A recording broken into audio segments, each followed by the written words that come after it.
আমার দেউতা দাদাকর সম্পত্তি, হ্যাঁ, তাক 2 কাঠা মাটি দান করেছিলে। তার পাট্টা আছে, কি আছে, সব আছে। আমার তাতে পূব ফালেও আমার মাটি, পশ্চিম ফালেও আমার মাটি। ই জোরপূর্বকভাবে আমার আরও 3.5 কাঠা মাটি দখল করি 5 কাঠা মাটিত সি বিল্ডিং তুলি আছে। তাৰ বিল্ডিংটো ৰখাই দিব লাগে। মই এটা কোৰ্টত কেছ কৰিছোঁ। সেই কেছটো কৰিছোঁ 7 তাৰিখে। আজিলৈকে কেছটো অহা নাই। আজি 15 তাৰিখ। ঘটনা সন্দৰ্ভত আৰক্ষীক অৱগত কৰিছিল না এফআইআৰ দিছিলে না? আগতে গৌৰীপুৰ থানাত এটা এফআইআৰ দিছিল মোৰ ডাঙৰ দাদাই, হ্যাঁ, সেইটো আহিছিল। অহাৰ পিছতো কি কৰিলে মই এতিয়ালৈ এটা ফলো পোৱা নাই। কিন্তু মই তাৰ পিছত 7 তাৰিখে এটা এজাহাৰ দিলোঁ ধুবুৰী কোৰ্টতো 8 তাৰিখে গ'ল গৌৰীপুৰ থানাত। কিন্তু এতিয়ালৈকে পুলিচ প্ৰশাসন আমাৰ ইয়াত অহা নাই। তাই জোৰপূৰ্বকভাৱে কাম কৰি আছে। তাতে গ'লে কিবা এটা কাজিয়া হ'ব। তাই তাৰ মানে গুণ্ডা বাহিনী সবসময় রেডি থাকে। তাই মাটির দালাল, তার টাকা পয়সা বহুত, তার গুণ্ডা বাহিনী রেডি থাকে। কিবা এটা কাজিয়া হলে তেতিয়া প্রশাসনে কি পদক্ষেপ ল'ব। এই কারণে প্রশাসনের পৰা মোৰ আবেদন থাকিল। এমনকি মুখ্যমন্ত্ৰীকো আবেদন জনালোঁ যে এইটো ন্যায় দিবা লাগে। মই বিজেপিৰ এটা বুথ কমিটিৰ প্ৰেচিডেণ্ট, মই নিজে বিজেপি কৰোঁ। মই বিজেপিৰ বুথ কমিটিৰ প্ৰেচিডেণ্ট, কিন্তু মোকো সি মানা নাই, মোক অভাৰটেক কৰি আছে। ই ক'লো নহয়, সি LP স্কুলৰ হেডমাষ্টাৰ। তাই মাটিত দালালি কৰে। তাই একদম তাৰ স্বভাৱ চৰিত্ৰ কমপ্লিট গুণ্ডাৰ নিচিনা। ই কমপ্লিট গুণ্ডা। কুদ্দুছ আলী মাষ্টাৰ। তাৰ বিয়া পাতিছিল, কিন্তু সেইটো এৰি দিল আজি 8 বছৰ আগত। এইটোও কেছ চলি আছে কোৰ্টত। কিন্তু তাই এনেকুৱা গুণ্ডামি কৰি কিমান দিন থাকিব। মোৰ এই কাৰণত প্ৰশাসনৰ ওপৰত আবেদন থাকিল। এমনকি আমাৰ হিমন্ত মুখ্যমন্ত্ৰী ছাৰৰ তাতেও আবেদন থাকিল, এইটো ন্যায় দিব লাগে। মোৰ এইখিনি কথা কৈ মই নাম হামিদুৰ ৰহমান। এই ঠাইখনৰ নাম কি? ঠাইখনৰ নাম ফলিমাৰী পাৰ্ট 2। কি হৈছিল? আমাৰ তাৰমানে আমাৰ এটা মাটি আছে। মাটিটোতো মানে কুদ্দুছ মাষ্টাৰ যে আছে, ওই মাটিত দালাল কৰে। তা মাটিত দালালি কৰে। সি তাক আমাৰ দাদাই আজি 30 বছৰ বা 32 বছৰ আগত তাক 2 কাঠা মাটি দান কৰিছিল। তা আমার একটা মাটি আছে, মানে আমার 1 বিঘা আছে। মাটিটো 1 বিঘার মাথাতে তাক 2 কাঠা দান করা হয়েছে। এইটো চনটো তো মনত নাই, কিন্তু অনুমানিক 30, 32, 35 বছর ইমান হ'ব। তার সেইটো জায়গাত সি মানে অবশ্য বসবাস কৰিয়ে আছে 2 কাঠা জায়গাতে। কিন্তু এতিয়া তাৰ সি এটা মাষ্টাৰী চাকৰি পাইছে। সি মাটিত দালালি কৰে আৰু কিবা কিবি কৰে আৰু যাই হোক, এইটো আমি নকওঁ। কিন্তু কথা হ'ল 2 কাঠাৰ জাগাত এতিয়া 5 কাঠা, মানে 5 কাঠা আমাৰ মাটি বেদখল দি কেনে 5 কাঠাত সি ঘৰ কৰি আছে, মানে বিল্ডিং কৰি আছে। নাম হ'ল কুদ্দুছ আলী। কিন্তু সি LP স্কুলৰ মাষ্টাৰ। তাৰ ঘৰৰ ওচৰতে, মানে আমাৰ য'ত মাটি আছে 362 লং পুবপাৰা LP স্কুল, আমাৰ ফলিমাৰী পাৰ্ট 2তে পৰে। সেইটোত মানে মাষ্টাৰী কৰে আৰু সি।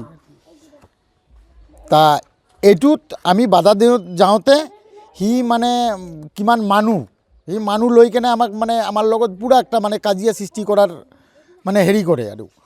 তা আমি লাষ্টত এটা কাম কৰিলোঁ, কাজিয়া আমি নকৰোঁ, কাৰণ আমাৰ মাটি প্ৰত্যক্ষ মাটি, আমাৰ মানে দাদাৰ মাটি, মানে আমাৰ এতিয়া দেউতাৰ নামত আহিছে। তা আমাৰ মাটি লাগে, আমি কাজিয়া নকৰোঁ। হ্যাঁ, আমাৰ মানে পূৰ্বকালৰ সম্পত্তি, এইটো আমাৰ দাদাৰ সম্পত্তি। দাদাৰ সম্পত্তিৰ পৰা এতিয়া আমাৰ দেউতাত আহিছে, দেউতাৰ পৰাতো আমাৰেই হ'ব ন। তা এই মাটিটোৰ আমাৰ ন্যায় লাগে, কাৰণ মাটিটোৰ পৰা ইয়াক আঁতৰি দিব লাগে।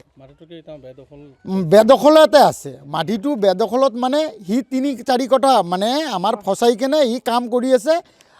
আমি যেতিয়া বাধা দিব যাওঁ, আমাক পুৰা তাই মানুহ লৈ কেনে মানে আমাক মাৰিব খোজে বা কৈ থাকে যে এইটো কৰিম, মানে গুণ্ডামি দেখায় আৰু।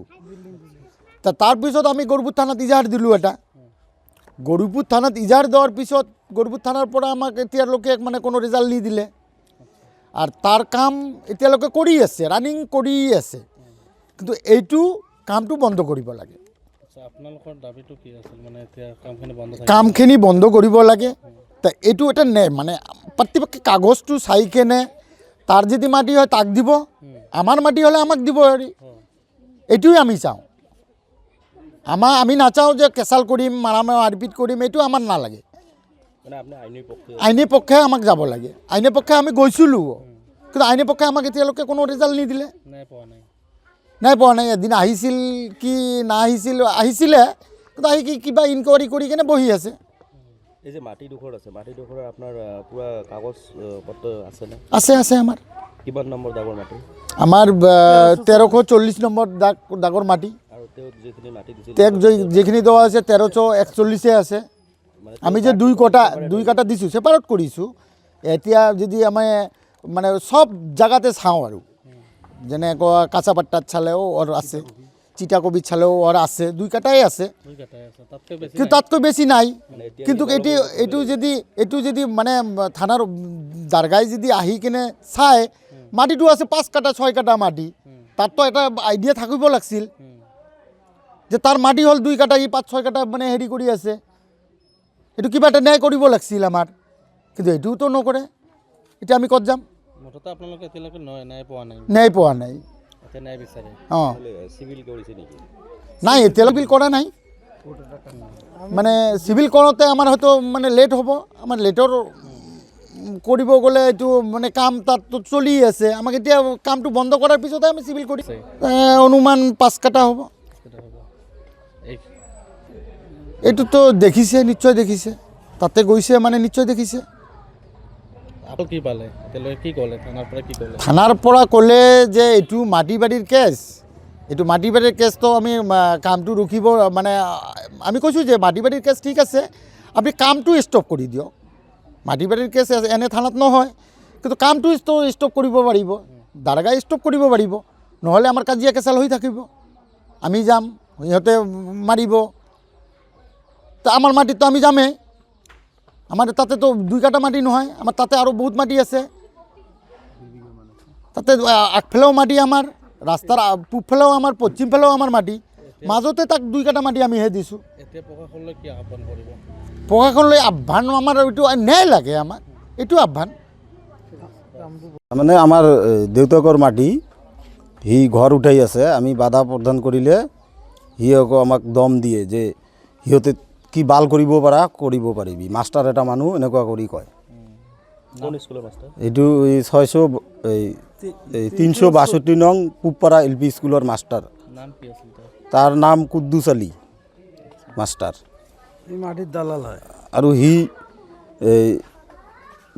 মানুহক কৈ ফুৰে যে মই কিনি লৈছোঁ মাটিটো, কিন্তু আচলতে সি কিনা নাই। আমাৰ দাদাই তাক দান কৰি গৈছে 2 কাটা মাটি, আৰু তাৰ 2 কাটা মাটি 1341 দাগত 2 কাটা মাটি তাক ভাগ কৰিয়ে দিছোঁ। আৰু আমাৰ 1340ত সি ঘৰ উঠাই আছে, বিল্ডিং উঠাই আছে। বাধা প্ৰদান কৰিলে সি খালি আমাক গুণ্ডাগিৰি দেখায়। তাৰপিছত আমি গৌৰীপুৰ থানাত কেছ কৰিছিলোঁ, এইটো ছাৰে এতিয়ালৈকে আমাক ভাল ৰিজাল্ট দিয়া নাই। এইটোৱে মোৰ কথা।